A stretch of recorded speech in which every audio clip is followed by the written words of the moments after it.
Hello learners, a very warm welcome to all of you. Thanks for visiting my channel. I hope you are finding the videos on this chapter Homecoming useful. I try to give word meaning of all the difficult words and Hindi explanation too. I know this chapter is a bit long, so I hope that this is the last video on this chapter. In my previous video, I ended the story where Phatik Chakravarti was not able to adjust to the city ways in the city Calcutta, and his maternal aunt was not happy with his arrival. She used to misbehave with him. She did not like him at all. Okay, let's see what happens next. There was no more backward boy, backward pichda. There was no more backward boy in the whole school than Phatik. फटिक से ज्यादा पिछड़ा हुआ कोई भी लड़का whole school पूरे school में नहीं था. ही गैप्ड, वो गैप करता था मतलब नागा कर देता था, स्कूल रोज रोज नहीं जाता था. And remain silent when the teacher asked him a question. और जब टीचर उससे क्वेश्चन पूछते थे ही रिमेन्ड साइलेंट, वो शांत रहता था, चुप रहता था. And like an overladen ass is a donkey. Overladen जिसके ऊपर आवश्यकता से अधिक बोझ लाद दिया गया हो, तो उसकी स्थिति कुछ ऐसे ही हो गई थी कि उसके ऊपर जैसे उसकी क्षमता से अधिक बोझा उसके ऊपर लाद दिया गया हो. तो he is compared to an overladen ass. Patiently suffered all the blows that came down on his back. When Phatik was not able to answer the question of the teacher used to punish him with the blows. So एक cane से उसको छड़ी पड़ती थी and he suffered everything. He suffered all the blows. जो भी उसके ऊपर छड़ी पड़ती थी, मार पड़ती थी, उसको वो बहुत ही पेशेंटली धैर्यपूर्वक सहन कर लेता था. सफर मीन्स सहन कर लेना. On his back, उसकी पीठ पर. When other boys were out at play, जब बाहर दूसरे लड़के खेलने के लिए चले जाते थे, he stood wistfully उदासी से, उदास होकर. He stood wistfully by the window, वो खिड़की के पास उदास होकर खड़ा हो जाता था. And gazed, और एकटक घूरता रहता था, देखता रहता था खिड़की के बाहर. कहाँ? At the roofs of the distant houses. Distant means होता है दूर. At a distance, तो जो दूर के खिड़की से बाहर दूर घर दिखाई देते थे, उनकी छत पर खेलते हुए बच्चे देखते थे, उनको वो देखा करता था. And if by chance he spied means होता है देखना, छुपकर देखना. So if by chance he spied children playing on the open terrace of any roof, अगर उसे किसी भी छत पर, छत की ओपन टेरेस पे, ओपन बालकनी पर बच्चे खेलते हुए दिखाई दे जाते थे, हिज हार्ट वुड एक विद लॉन्गिंग. एक माने पेन, दर्द करना, लॉन्गिंग मतलब डिजायर.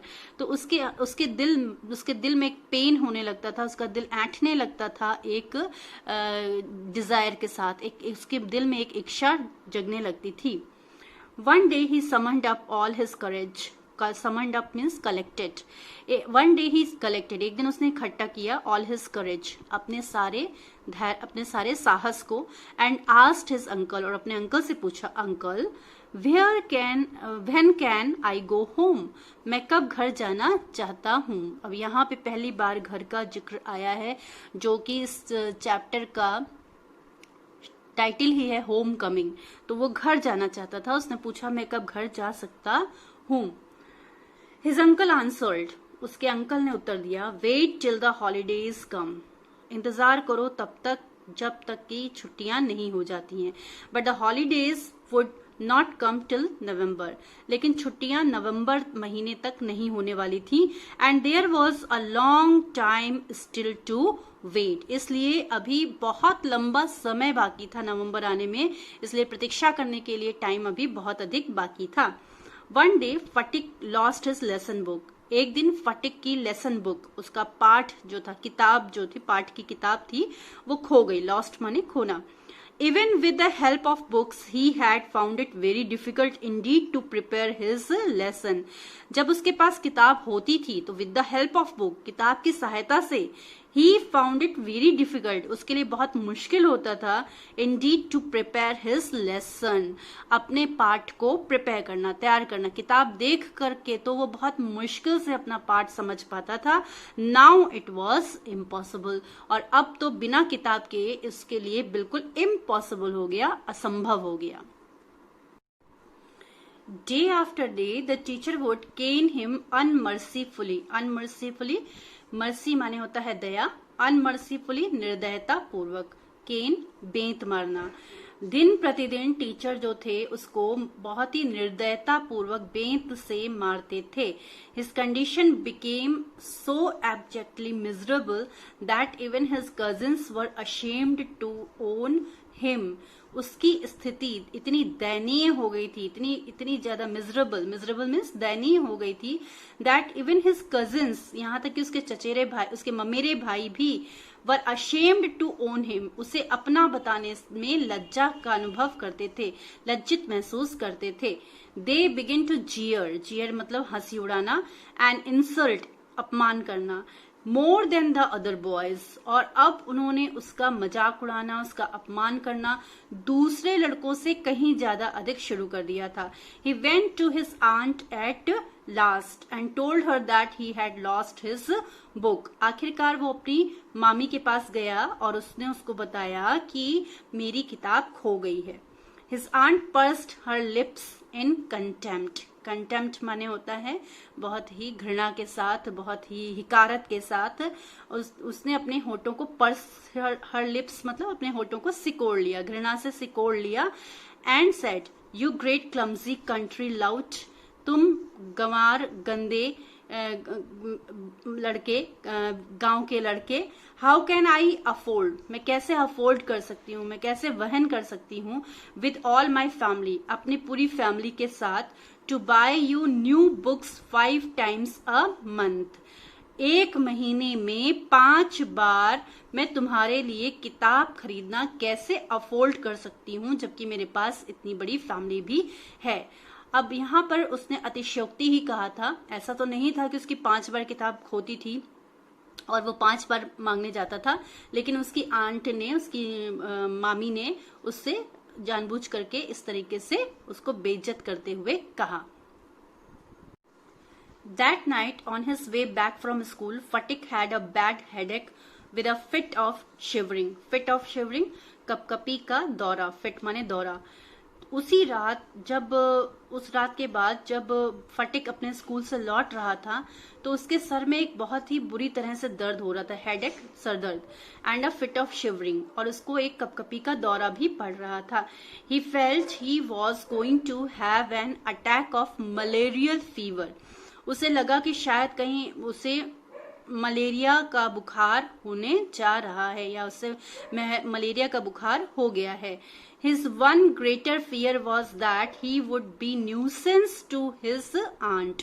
उसे अपने बुखार की कोई चिंता नहीं थी, उसे चिंता इस बात की थी, ये ज्यादा बड़ा भय उसका ये था, ग्रेटर फियर, ज्यादा बड़ा भय यह था कि वह अपनी आंटी के लिए एक और परेशानी खड़ी कर देगा।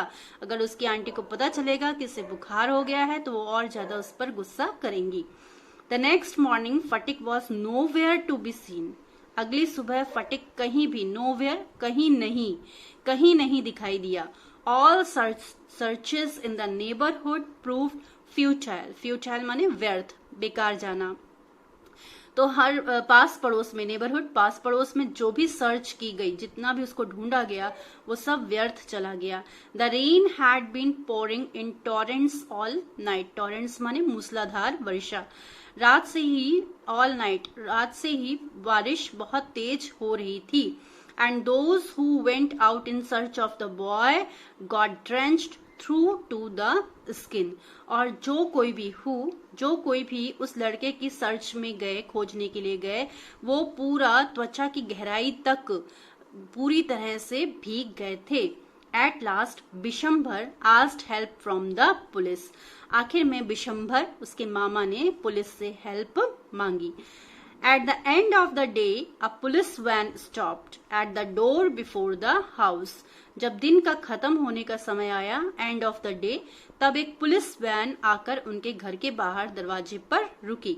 It was still raining and streets were all flooded. Flood माने होता है बाढ़. अभी भी बारिश हो रही थी और सभी सड़कों पर, गलियों में, रोड्स पर बारिश इतनी ज्यादा हो रही थी जैसे कि बाढ़ आ गई हो. Two constables brought out Fatik in their arms and placed him before Bishambar. 2 constable आए, 2 सिपाही आए, फटिक को उसकी बाहों से पकड़ करके, अपनी बाहों से पकड़ करके, and placed him before Bishambar, और उसे बिशंबर के सामने लाकर खड़ा कर दिया. He was wet through from head to foot.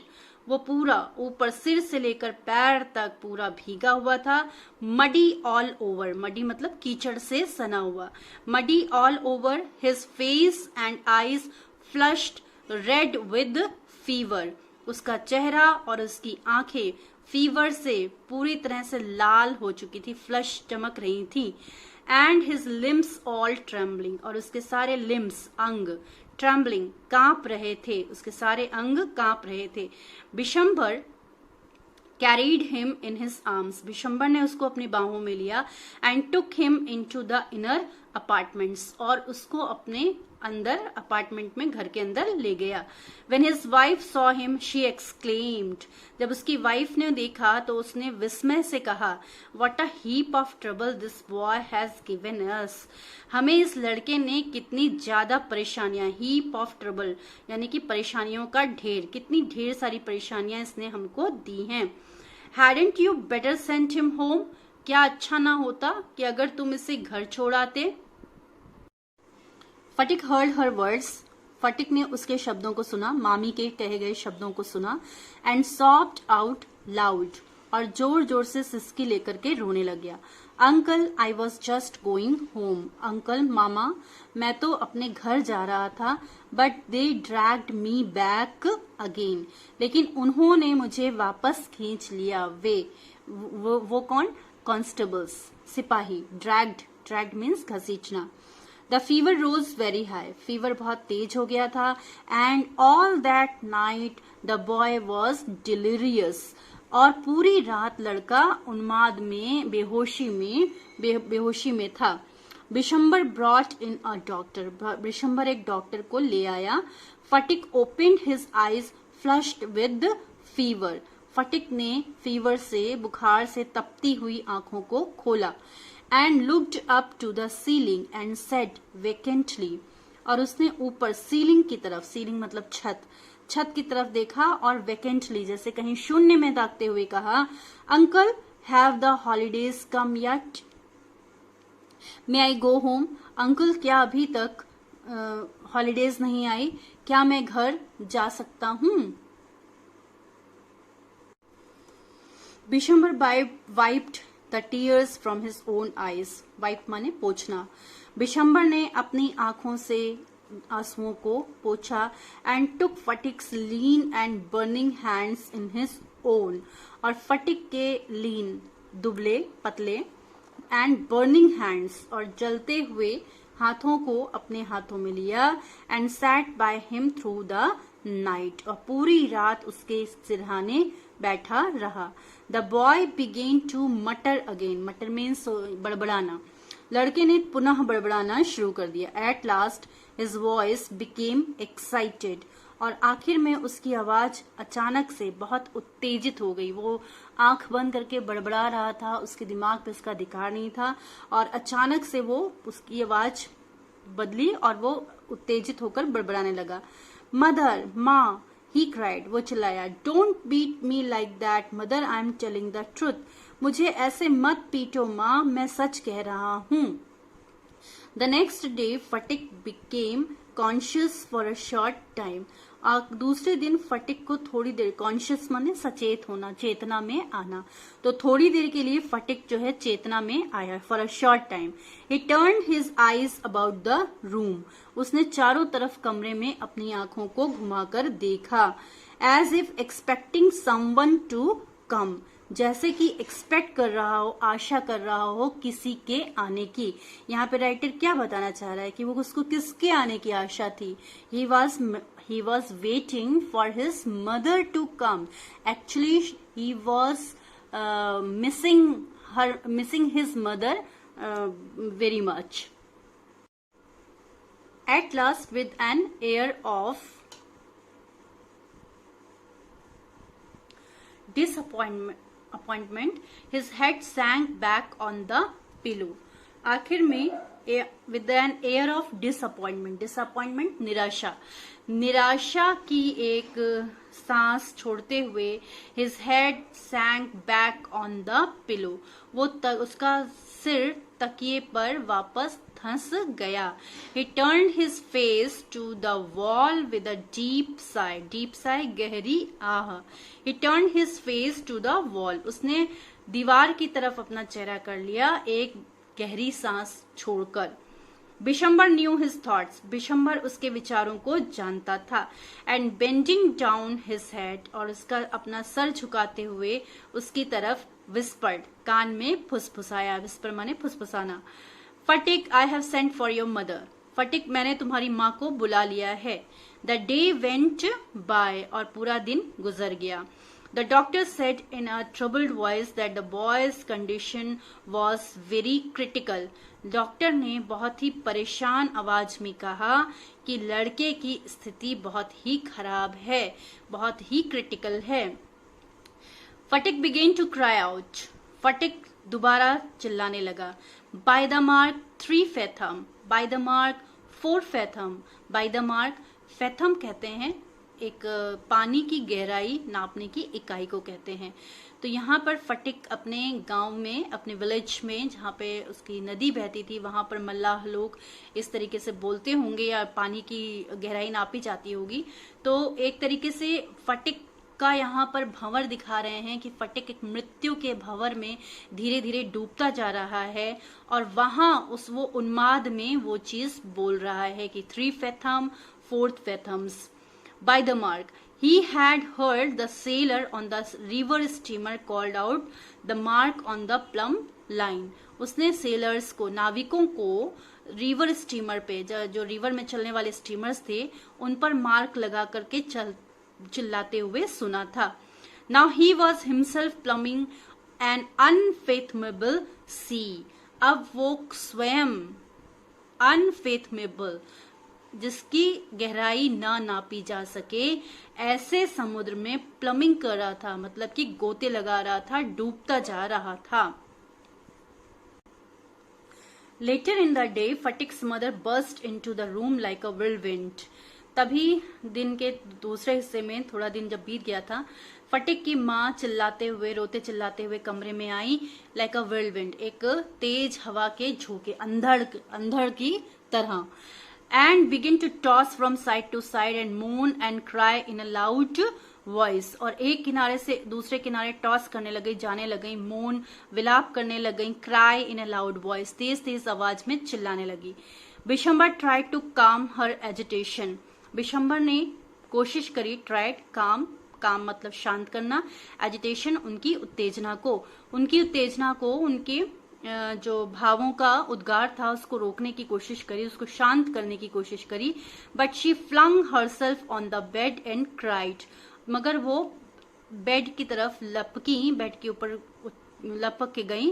And cried, और चिल्लाई, Phatik my darling, Phatik my darling, मेरे प्रिय बच्चे. Phatik stopped his restless movement for a moment. तभी फटिक ने जैसी उनकी आवाज सुनी, उसका जो रेस्टलेस मूवमेंट था, जो उसकी बेचैनी थी, बेचैन मूवमेंट्स था, इधर से उधर जो परेशान होकर के करवटें बदल रहा था, वो उसका थोड़े मोमेंट के लिए, एक पल के लिए रुक गया. His hand ceased beating up and down. उसके हाथ जो ट्रेम्बल कर रहे थे, कांप रहे थे. सीज माने stopped, beating up and down, ऊपर नीचे कर रहे थे, वो रुक गए. ही सेड, उसने बड़े दुखी स्वर में कहा, ah. The mother cried again. माँ दोबारा चिल्लाई, Phatik my darling, my darling, दोबारा चिल्लाई, फटिक मेरे बच्चे, मेरे बच्चे. Phatik very slowly turned his head and without seeing anybody said, mother the holidays have come. Phatik ने बहुत धीमे से सर को टर्न किया, घुमाया और बिना किसी को देखे बस धीरे से ये कहा, माँ हॉलीडेज आ गए हैं, छुट्टियां आ गई हैं। तो एक तो यहाँ पर होम कमिंग, घर वापसी का जो वो है, लेकिन यहाँ पर होम कमिंग का मतलब है हमारा इटर्नल होम, जो हमारा मृत्यु के बाद घर आता है, उसकी बात हो रही है यहाँ पे। वहां पर फटिक ने अपनी घर वापसी कर ली और उसकी जो इटर्नल हॉलीडेज थी आफ्टर डेथ वो आ गई है। So now he has become free for ever.